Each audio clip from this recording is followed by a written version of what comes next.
Desde hace un par de meses he ido presentando top 10 de cosas de un universo de fantasía y ciencia ficción de las galaxias o estrellas de roca.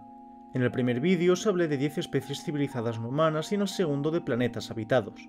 No obstante, en el tercero cometí un pequeño error que muchos me señalaron en los comentarios. Es que la composición química de 350, casi idéntica a la Tierra, no cuadraba demasiado para vida basada en silicio. Usualmente suelo argumentar hasta el final alguna cosa que la gente vea como un error, no solo porque estoy en el deber y en el derecho de defender mi trabajo, sino que también porque a veces si no parcho algunas cosas ciertos elementos importantes se me pueden ir al traste o simplemente para mantener el misterio en la narración con cosas aparentemente poco lógicas. Pero en este caso no es ni un detalle tan importante en el lore ni algo que se pueda parchar tan fácilmente. Es como si hubiera hecho evolucionar a las ballenas en un ser volador sin apenas cambiarle la morfología. Así que os dejo la versión actualizada del planeta. Dicho esto, estos son 10 culturas humanas de este universo. Pero primero, contexto. La humanidad, no la de nuestro mundo, no os flipéis, se expandió por un total de 13 galaxias, fundando la primera federación. No obstante, los bloqueos políticos progresistas y moderados lucharon en una guerra tal, la Guerra de la Caída, que cada astro pasó a gobernarse a sí mismo tras la fragmentación astropolítica, el nombre que recibe la geopolítica a nivel interplanetario. Algunos planetas, pues, acabaron aislados, a la edad de piedra, simplemente olvidando de dónde eran, dándose un sinfín de etnias, idiomas, religiones e historias bastante curiosas dependiendo del mundo y sueño húmedo de cualquier antropólogo y sociólogo de las galaxias. Algunas de estas culturas ocupaban solo un planeta, pero el caso de la galaxia Kenos fue uno a mayor escala. Tras la caída de la Federación y la independencia panplanetaria con libertad de gobierno del planeta en planeta, en Kerd 82, tras una guerra que duró 34 años del planeta madre, 34 años la Tierra, entre distintas familias terratenientes, se alzó en el poder un Morgadosar, quien quería establecer la era de las casas que tanto se había pintado como algo idílico. Estableció, pues, una monarquía absolutista. Tras hacerse con el poder de su propio planeta, empezó a intentar conquistar otros mundos de su propia galaxia como Kerda 73, 103 o Muño Kerda 512, un planeta anónimo, pues alertó a Kerda 568 de lo ocurrido, altamente progresista y con gran producción armamentística, por lo que se decidió atacar a una de las estaciones espaciales militares de Umorga, dándose a la Batalla de los Anillos. Tras perder, Umorga decidió destruir todos los portales de su sistema, impidiendo cualquier planeta de fuera llegar sin que los umorguistas se percatasen de ello. De ahí que se considera que ninguna de las culturas de Kenos conservó el mismo nivel tecnológico que antes por la falta de estos portales. Es así que retornaron a los viajes con propulsón refinados antimateria. La conquista, pues, se dio. Tras 143 años de expansión, Umorga y sus dos siguientes descendientes, Layan y Umorga II respectivamente, se hicieron con lo que quedaba. No obstante, Umorga II era una mujer bastante promiscua, llegando a parir 5 hijos de diferentes padres, y al morir, sin dejar un sucesor para el imperio umorguista, se dio la Pentaguerra. Esta duraría por lo tanto 80 años, en donde los distintos bandos se irían dividiendo, uniendo, discindiendo y así, al mismo tiempo que debían evitar que extranjeros intergalácticos llegaran a ellos, saboteando toda clase de contactos. Finalmente, nadie ganó y se hizo un alto al fuego, en donde la galaxia se dividiría en 9, y de ahí otros 16.800 años de guerra en guerra entre planetas. Un 90% de los sistemas de la galaxia, por la menor intercomunicación, retrocedieron a eras prehistóricas o medievales, y las que quedaron librarían guerras entre ellas o colonizando estos mundos que olvidaron su pasado, ignorando con el tiempo sus motivos originales, sangre derramada por odio y orgullo. Finalmente esto finalizó en la llegada de la Segunda Federación, quienes con un equipo milenios más avanzado que el suyo, terminó con la violencia en una guerra de medio año. A futuro este periodo fue estudiado por antropólogos. En otras civilizaciones intergalácticas, la arquitectura, los diseños, las leyes y tradiciones llegaron a ser ampliamente funcionalistas, olvidándose de la ornamentación, libertad étnica y demás. Ni siquiera en la organización intergaláctica se permitieron tal nivel de libertades. No obstante, en Kenos la cultura se veía reflejada incluso en estas megasociedades, con religiones, diseños náuticos altamente diferenciados de cultura en cultura y en general con una diversidad de expresión étnica sin precedentes conviviendo con estos modelos tecnológicos y sociales. Destacar que hubo 3 periodos de paz, no todo fue un desastre. La primera paz del 2506 al 2635, la segunda paz del 5400 al 5470 y la tercera paz del 12312 al 12789. En estas épocas se permitió explorar el arte, la cultura y el comercio, dándose enormes saltos sociales de uno en otro y dividiendo las 3 etapas históricas del medievo interestelar, como sería llamado este periodo en Kenos. En Kerda 600 habitaban los Negosibuluralegar, quienes sucumbieron ante el yugo moderado de la Guerra de la Caída. Muchos, pues, con la promesa de una vida mejor, decidieron resignarse y fabricar armamentística moderada con sus altamente articulados apéndices manipuladores. Su atmósfera era totalmente respirable tanto para humanos como para ellos, como para los Mnesenam, por lo que enviaron a población para que ayudasen a los Negosibuluralegar.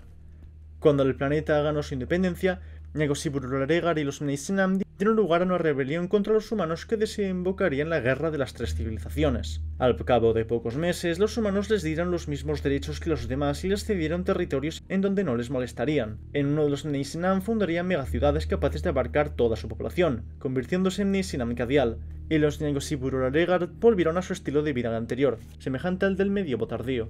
Los humanos, con el tiempo, perdieron sus ingenios dado a haber perdido todo el material ignífugo por la exportación de materias primas para armas previas. Por lo tanto, retrocedieron a un estado medieval unos 870 años tras la Guerra de las Tres Civilizaciones. Durante todo este tiempo, las tensiones entre razas se irían manteniendo pese a que los motivos originales se hubieran perdido. Unos 4600 años más tarde, en el continente Gudalk, se dio una red comercial entre la ciudad Mnesenam Kilijuba, pongo los nombres humanos puesto que los nombres de estas otras especies serían impronunciables para mi garganta, la Negosibuluralegar Simpli y la humana Atanzei.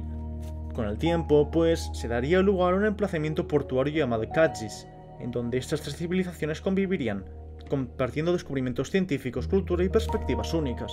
Este método de vida se fue expandiendo al resto del continente y algunos pueblos de Koket y Nifdis, pero no llegaron a calar demasiado. Pese a no ser el único caso de convivencia entre estas tres razas de este mundo, su longevidad, hasta la llegada de la organización interestelar y expansión, no tuvo precedentes en civilizaciones no intergalácticas. Se tomó de ejemplo, pues, para la OEI tras su llegada. Kerda 632, a la llegada del humano, era un planeta cuya vida nativa se basaba principalmente en seres muy simples, muy semejantes a líquenes, hongos y algas. El humano ahí se asentó, evitando extinguir a la vida de allá, pero adaptando el planeta a sus necesidades, como ya habían hecho con anterioridad en muchos otros mundos. No obstante, esto implicaba subir un poco la temperatura del planeta, cosa que fundió los polos. Bajo el permafrost habitaba un ser unicelular colonial que quedó congelado en el hielo. Cuando vio de nuevo a la luz del sol, empezó a crecer como antaño, regresando a la era de los Dikeragüen, un grupo de seres vivos que se expandieron en forma de densas selvas y junglas. En un inicio se vieron recluidos únicamente en el continente polar gracias a los muros de muerte que impidieron su expansión creados por la Federación. Eran parte de la flora del planeta, por lo que no podían extinguirlos, así que se vetó la entrada al humano a este continente salvo para investigación y minería. Las esporas que lanzaban constantemente al aire lo tornaban tóxico para cualquier ser vivo materno. Tras la caída de la Federación, Kerda 632 volvió al Paleolítico, uno de los que retrocedieron tecnológicamente más. Unos 900 o 1200 años tras la Guerra de la Caída, el viejo muro, sin mantenimiento, sufrió brechas que permitieron al polen de los Dikeragüen atravesar océanos y llegar a otros continentes, empezando estas selvas a devorar otras tierras. A cada región con la que se topaban, las gentes iban muriendo por insuficiencia respiratoria y enfermedades pulmonares. No obstante, hubo un grupo étnico que unos 300 o 500 años tras la guerra desarrollaron una mutación en un gen que los volvía mucho menos susceptibles a estas enfermedades, permitiéndose fumar como chimeneas sin casi consecuencias. Los proto-yogik, pese a que cuando las selvas y bosques llegaron a ellos hubo muertos por lo mismo que en otros lugares, sobrevivieron los suficientes individuos como para que pudieran refundar su sociedad. Al cabo de los siglos, este gen mutado se iba refinando con selección artificial hasta que quienes vivían ahí pudieron respirar la nueva atmósfera del planeta. En un inicio respirable por las toxinas orgánicas de las esporas y luego por el aumento de nitrógeno en el aire. Es gracias a esta falta de competición que iniciaron una expansión por todo el mundo, haciendo que todo el ser humano de este planeta tenga ascendencia de una misma región reducida. Bueno, casi todos. Los únicos lugares en donde no llegó el polen serían las altas montañas en las que nada de flora nativa llegaba a crecer ahí, habiendo una mayor diversidad cultural en las tierras altas que en las tierras bajas. Es gracias a esta capacidad de pseudoinmunidad pulmonar que se daría una gran variedad de tabacos y otras drogas a tomar fumando, junto con maneras de consumirlo bastante variopintas. Pipas, cigarros y cachimbas, sí, pero también cámaras de humo, cigarros nasales y pipas interinas, siendo un rasgo cultural muy emblemático. Desgraciadamente, esto ha hecho que estas poblaciones sean adictas a estas sustancias desde el vientre de la madre, por lo que son fumadores desde que nacen y generan una gran dependencia. En vez de chupetas, cigarros, que pese a que no les produzca problemas respiratorios ni sanguíneos, sí que los produce en cuanto a conducta y estado anímico, siendo la sociedad humana con mayor índice de problemas emocionales. Ellos, pues, implementan hierbas que se llevaron de fuera como seres vivos del planeta como combustible, quienes más efectos alucinógenos proporcionaban, inspirando a su arte y sus religiones, para que los más pequeños se acostumbrasen al polen y reducir así su probabilidad de desarrollar enfermedades por él, en las zonas con menor cantidad más como supersticiones, posible recuerdo de los primeros días de la selva y en lugares con mayor densidad como miedo real, se les suele dejar fuera. Otras zonas, en cambio, no tienen ni la superstición ni la necesidad. Fuera de estilos artísticos y estamentos sociales diferenciados de región en región, esto sería lo que las diferencia de otros planetas. Tema atmósfera dispara estaría a tal nivel de que los bajotérridos, gentilicio para las gentes de las bajas tierras, sería el único grupo humano que no podría respirar en ambientes adaptados para los demás de su especie de los demás planetas. Kerda 673 es un planeta terraformado por el humano como cualquier otro. Estuvo de lado moderado hasta que cayó la primera federación y retrocedió de la edad de los metales. Con el tiempo regresó a la escritura hasta que tuvieron que vérselas con la segunda federación. Mientras que la mayoría de culturas se sometieron al yugo federado, hubo uno que no se dejó conquistar. Los Egin, cuyo idioma está aquí arriba, tienen un sistema de magia, y sí, todas las familias lingüísticas de las galaxias, o al menos sus hablantes, pueden manifestar diferentes sistemas de magia, en donde podían irradiar cualquier color. Esto parecería una auténtica estupidez en un inicio. No obstante, estos colores no solo se detienen en los que nosotros podemos ver, sino que van más allá del espectro visible, pudiendo generar colores infrarrojos y ultravioletas, microondas y rayos X, ondas de radio y rayos gamma, muchos más poderosos que algunas armas federadas. Esto claramente solo si se era consciente de este aspecto de la luz no visible, por lo que era un secreto que se les contaba a los Kajuaril, guerreros de alto rango. Ese conocimiento científico era uno de los poquísimos que sobrevivió al retroceso tecnológico. Es por este inmenso poder que se pudieron mantener vigentes durante 4000 años sin ser conquistados, aunque tampoco tuvieron pretensiones de conquistar. Cuando la Segunda Federación llegó al planeta y sometió a las demás culturas, dejaron que todos estos pueblos atacasen a la vez a los Egin, pero no pudieron hacer nada. Cuando la Federación llegó a ellos, tampoco lograron mucho, por lo que abandonaron el planeta a la espera de conseguir nuevos ingenios que les permitiesen acabar con sus poderes. Y pese a que muchos los culparon por evitar el progreso científico en el planeta, muchos otros les acabaron agradeciendo por la libertad que les hicieron conseguir. Como dije en el vídeo sobre su idioma, son una cultura con una gran tradición literaria, ostentando grandes filósofos y científicos entre sus ilustres. Su influencia fue tal que llegaron a fundar puertos comerciales por todo el Mar Omun. Se caracterizarían por adornar sus construcciones con formas abstractas y de colores. A los arquitectos Egin no les importaba la armonía cromática de las calles, sino que únicamente de las casas individuales. Competían inclusive por ver quién las tenía más cromada, haciendo que los extranjeros acabasen mareándose ante tal cacofonía de colores a la hora de inmiscuirse en sus calles. Eran excelentes marineros comerciantes y tenían memoria de sus leyendas de que venían de las estrellas, soñando con los ángeles negros, posible deformación de las naves que los llevaron a ese planeta. Los trajeron y que volverían para librarles del pecado. Ya hemos visto compendios de culturas que engloban a galaxias y continentes, pero veamos algo un poco más específico. Entre las célebres montañas altas de Kerda 304 habitaban los Dirihek. La mayoría de estas montañas se conforman de tierra caliza con algunas depresiones repletas de tierras fértiles. En una de las más grandes, en la depresión Dirihek, habita el pueblo homónimo. Estos se vieron aislados del resto de sociedades de su mundo, pero no les faltaba nada. Tenían 3 lagos de donde sacaban pescado y agua. El clima era estable y agradable, la tierra muy fértil por su contenido en material volcánico.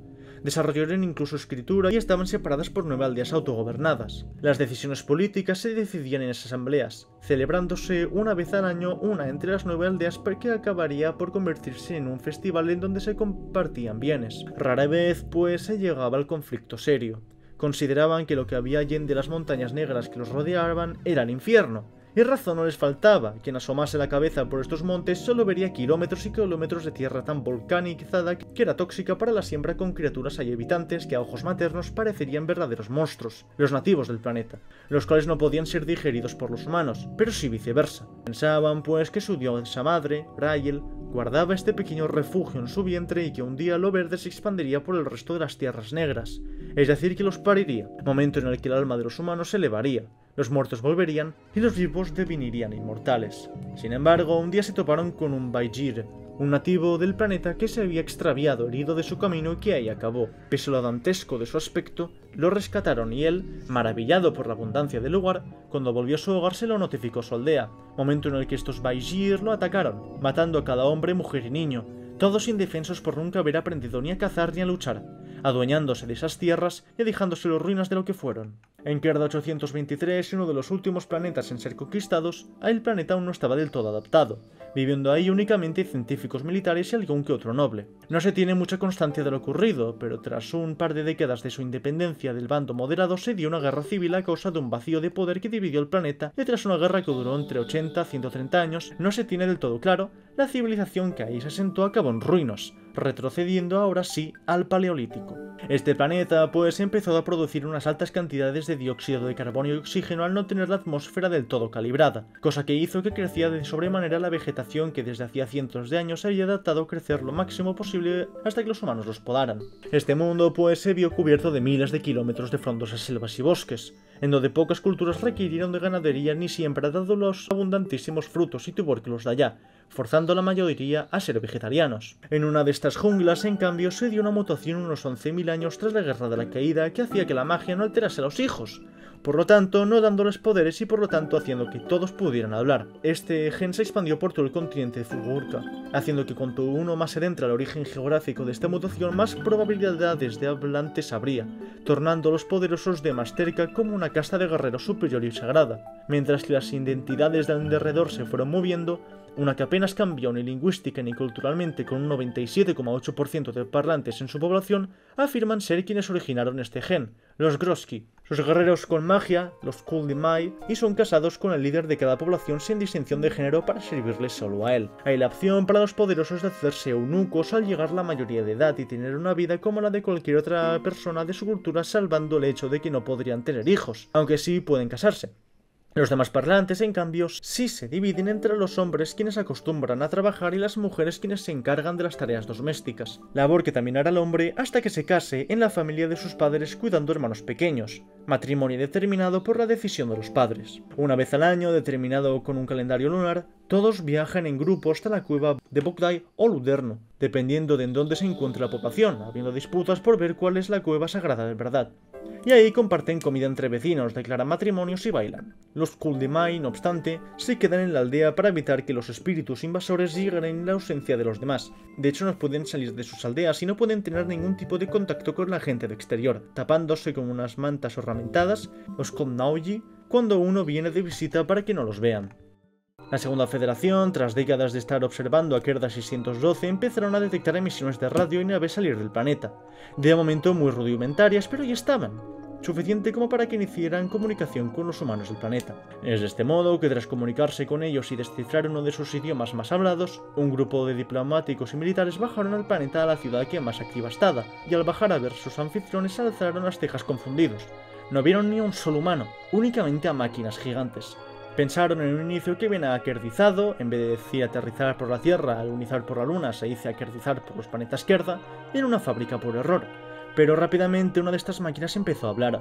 Sonaba como un humano, podría ser una grabación, pero lo que aclararon con estupor los traductores dejó helados a todos los políticos y militares que ahí se hallaban. La sociedad con la que habían contactado, como sería en la Tierra Occidente, Medio Oriente, Sudeste Asiático u otros, no etnias, sino que grupos etnopolíticos, Digudik, profesaban una religión en donde el cuerpo humano, lleno de sus imperfecciones, únicamente servía en los primeros días de la historia para mantener la mente en un recipiente, pero es que solo era temporal. Es de este modo que ya en sus periodos antiguos las prótesis no eran extrañas incluso en quienes no hubieran perdido miembros, considerando el oficio de médico mecánico uno sagrado, pudiendo avanzar técnicamente ahí a un nivel récord comparado con su exploración espacial, permitiendo reemplazar todos sus órganos salvo el cerebro y el sistema reproductor para monitorear a la máquina, permitiéndose cambiar de cuerpo en base a sus necesidades. Las demás sociedades del planeta, como la sociedad Mokomoko o los calífetos, consideraban esta costumbre como una auténtica barbarie. Ellos pensaban que los venideros de arriba debían ser dioses que les ayudarían a deshacerse de sus cerebros y trascender espiritualmente,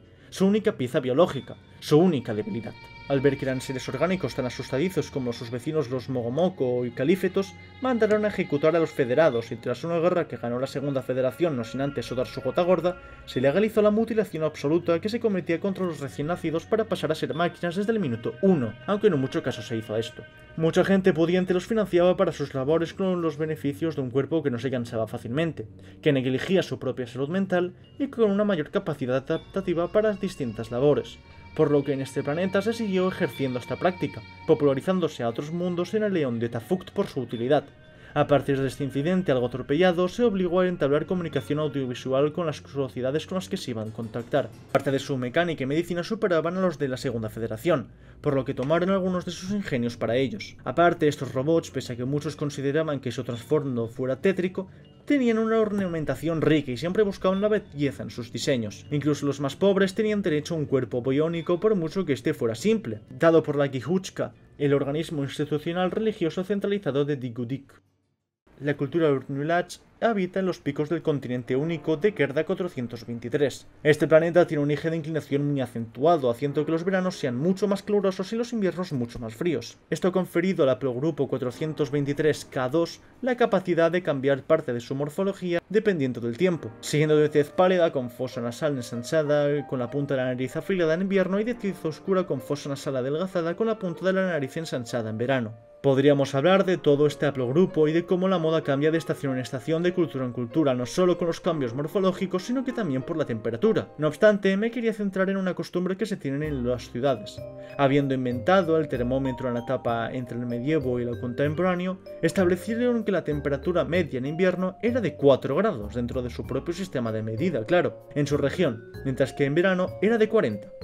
Estos ciclos iban variando con los años. Había años en donde el invierno tardaba más en llegar y otros en donde quien se retrasaba era el verano. Es de este modo que, independientemente de la fecha en primavera y otoño, el día después de que la temperatura media hubiera sido de 22 grados, se considera que los cambios morfológicos están entre un paso y otro. Un equilibrio sagrado. Ahí se creen los Kaislagud, instrumentos de viento gigantes que requerían de al menos una docena de personas para maniobrarlo. Estos estarían compenetrados para hacer sonar melodías que por su tamaño y por el eco se escucharían a aldeas de distancia. Aldeas usualmente casi abandonadas. Habrá un mínimo de personas escogidas al azar que se quedarían para mantener la ganadería y cuidar al pueblo, y que el resto de habitantes iban a las ciudades para ver el espectáculo. Será el mercado, juglares cuentan historias, hacen malabares, los líderes religiosos salen de sus templos para festejar con los fieles, y ya ahí se cambia de ropa para llegar a la siguiente estación. Aunque como se está en un paso medio, todo tipo de ropa, incluso disfraces, se acepta. Gruesa, con manga larga y negra, o rojo oscura en invierno y fina, de manga corta y blanca o azul claro en verano. Aún así, tenía un horóscopo basado en sus 8 estaciones. Y sí, como los cambios de temperatura son tan fuertes, la flora y fauna se ha adaptado en 8 fases a los cambios en vez de 4 o 2 que conocemos en la Tierra. Se dice que dependiendo de la estación en la que haya nacido alguien, su carácter diferirá. Esta festividad durará pues 5 días, para que les dé tiempo a los vecinos a llegar a estas celebraciones. Ya hemos visto diferentes grupos humanos que por las inclemencias de su mundo han tenido que cambiar parte de su biología. No obstante, hay un mundo que destaca puesto que es el único caso en donde se considera que esta variedad de humanos es una subespecie. En Kerda 11, pese a que las capas más bajas de la atmósfera se pudieron terraformar fácilmente, docenas de miles de géiseres emiten enormes cantidades de vapor al día, imposibilitando el deshacerse de unas densísimas nubes que surcan las partes más altas. La Primera Federación no tenía los recursos necesarios como para extinguir estas inmensas cantidades de vapor que se iban reciclando con conductos acuáticos subterráneos, por lo que construyeron ciudades con rascacielos y muros altísimos para frenar las corrientes de esta neblina y que hubiera una parte del planeta que pudiera hacer la fotosíntesis para suministrar a la población de oxígeno. Fuera de esta ciudad, minas, centrales eólicas, mareomotrices y poblaciones cercanas con acceso a un mínimo de luz. Si uno se adentra demasiado en la zona más lejana a la ventana, como sería llamar este pedazo de tierra con vistas al sol, solo hay una profunda oscuridad rota momentáneamente por los truenos que rompen en las abundantísimas lluvias. Es dado a este paisaje gris que quienes viven en las afueras de las ventanas desarrollan altas probabilidades de padecer depresión, como ocurre en muchos países del norte de Europa. Con la caída de la Primera Federación, esta sociedad regresó a una etapa medieval.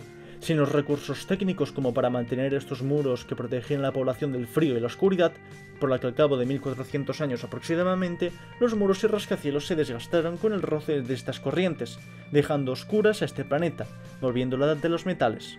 Ahora, una variedad de musgos ahí prosperó gracias a la humedad, pudiendo hacer la fotosíntesis con la poca luz que llegaba, el Facorán. Fuera de eso, salvo algunos árboles que también se adaptaron en zonas de altiplano para tener un poco más de luz, toda la flora desapareció y solo la fauna que vivía con los humanos y aquella que no necesitaba de mucho para sobrevivir prosperó. Con el tiempo, una nueva subespecie de humano nació. Estos eran albinos y pese a haber desarrollado una vista excelente, este no era su sentido predilecto, sino que lo era el oído. incapaz de oír ruido blanco, ya que si no el sonido del viento y la lluvia les impediría sentir bien lo que tenían a su alrededor. Sus cerebros lo borraban como los humanos borramos el punto ciego que tenemos en la córnea ocular. Desarrollarían más almacenamientos de grasa para mantenerse en calor más tiempo, y el puente de su nariz se hizo ancho para la humedad, pero largo para el frío, labios más delgados y pelo liso y grueso, en algunos etnofenotipos imposibles de peinar sin peines especializados. Cuando la Segunda Federación volvió, sin esperanzas de encontrar descendientes, se toparon con una gran sorpresa al ver en lo que los humanos se habían convertido. No es ningún secreto que la velocidad de adaptación anatómica humana es increíble, pero solo se había observado a nivel etnofenotípico, nunca se había llegado a observar un cambio tan radical. Esto hasta la fecha no tenía precedentes en seres vivos maternos, ni siquiera en los domesticados como los caballos o los gatos. Si uno quiere salir del planeta, ha de usar un traje espacial que le proteja de la radiación solar y para que no agonicen por el calor. Al mismo tiempo llevarían implantados un megáfono, ya que su voz era prácticamente inaudible para los humanos. Dado su mejor oído, no necesitaban un tono tan alto como nosotros. Aún así, solo hace falta acercarse a uno de ellos lo suficiente con el silencio necesario o aumentar el audio de una grabación para ver que fuera del tono, su voz es idéntica a la del resto de la humanidad. Hablamos pues del Ñangos de Afrivia. 2000 años tras la caída de la Primera Federación, la Organización Intergaláctica estaba en sus inicios, aunque con políticas ya bien asentadas, ayudando a los planetas que iniciasen su viaje por las estrellas para prosperar. No obstante, cuando se hicieron con la amistad del primer planeta del sistema Itzamna en Kerda 30, sus naves se fueron topando con ataques de piratas espaciales. No obstante, su tecnología tenía técnicas y una estética diferente a la de otros piratas que iban robando de la Organización Intergaláctica o de las ruinas de la Federación. Cuando se capturaron algunos sospechosos, pese a que físicamente discernían unos de otros, parecían hablar una serie de dialectos de un mismo idioma fuera de donde fuera que se los hubiera topado, y pese a que variaban enormemente de individuo a individuo genéticamente, se percataron de que compartían unos ancestros en común. De media eran un 25% de Ictan de Kerda 86, otro 25% de Kohur de 47, un 20% perteneciente a los TDP de 162, un 15% de Sudur también de 162, un 10% de los Aluin, antepasados de los Churnulach, y un 5% relacionados, aunque no se sabe hasta qué nivel, de los Ruguk de Muñokerda 243. Lingüísticamente esto se corrobora, pero también parece haber habido influencias de los idiomas Omon de Kerda 277, el Kudar del 62 y el Kuigache del 126.